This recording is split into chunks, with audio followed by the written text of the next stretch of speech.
ಕಾಸರಗೋಡ ಟೊಂಕ ಕಡಲ ತೀರದಲ್ಲಿ ಮಂಗಳವಾರ ಕಡಲಾಮೆಯ ಮೊಟ್ಟೆ ಪತ್ತೆಯಾಗಿದ್ದು, ಸ್ಥಳೀಯ ಮೀನುಗಾರರ ಸಹಾಯದಿಂದ ಅರಣ್ಯ ಇಲಾಖೆ ಸಿಬ್ಬಂದಿಗಳು ಕಡಲಾಮೆ ಗೂಡನ್ನು ರಕ್ಷಣೆ ಮಾಡಿದ್ದಾರೆ.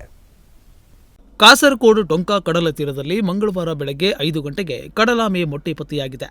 ಸ್ಥಳೀಯ ಮೀನುಗಾರರಿಂದ ಅರಣ್ಯ ಇಲಾಖೆಗೆ ತಿಳಿಸಿದ ನಂತರ ಅರಣ್ಯ ಇಲಾಖೆಯ ಸಿಬ್ಬಂದಿ ಮಂಜುನಾಥ್ ನಾಯ್ಕ್ ಅವರ ನೇತೃತ್ವದಲ್ಲಿ ಸ್ಥಳ ದಾಖಲಿಸಿ ಕಡಲಾಮೆ ಗೂಡನ್ನು ಸಂರಕ್ಷಿಸಲಾಯಿತು.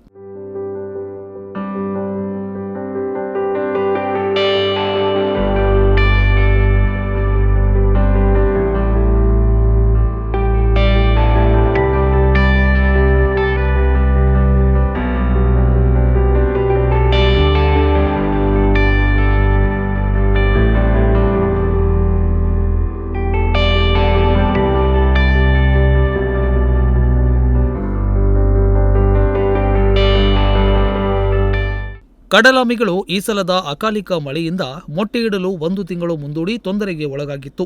ಹೊನ್ನಾವರ ಅರಣ್ಯ ವಲಯದ ಕಡಲಾಮೆ ಮೊಟ್ಟೆಯಿಡುವ ಕಾಲದ ಪ್ರಥಮ ವರದಿಯಾಗಿದ್ದರಿಂದ ಟೊಂಕ ಕಾರ್ವಿ ಮೀನುಗಾರ ಮುಖಂಡರಾದ ರಾಜೇಶ್ ತಾಂಡೇಲ್ ಮತ್ತು ಸಮಸ್ತರು ಶುಭ ಕಾಲದ ಸಂತೋಷವನ್ನು ಹಂಚಿಕೊಂಡರು.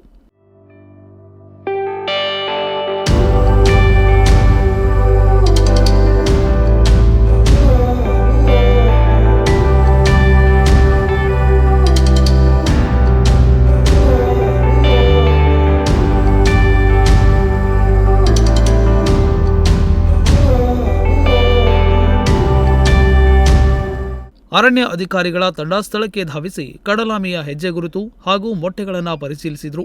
ಖ್ಯಾತ ವೈಜ್ಞಾನಿಕ ಲೇಖಕರಾದ ನಾಗೇಶ್ ಹೆಗಡೆ, ಕಡಲ ವಿಜ್ಞಾನಿ ಡಾಕ್ಟರ್ ಪ್ರಕಾಶ್ ಮೆಸ್ತಾ ಸ್ಥಳವನ್ನು ಸಂದರ್ಶಿಸಿದರು.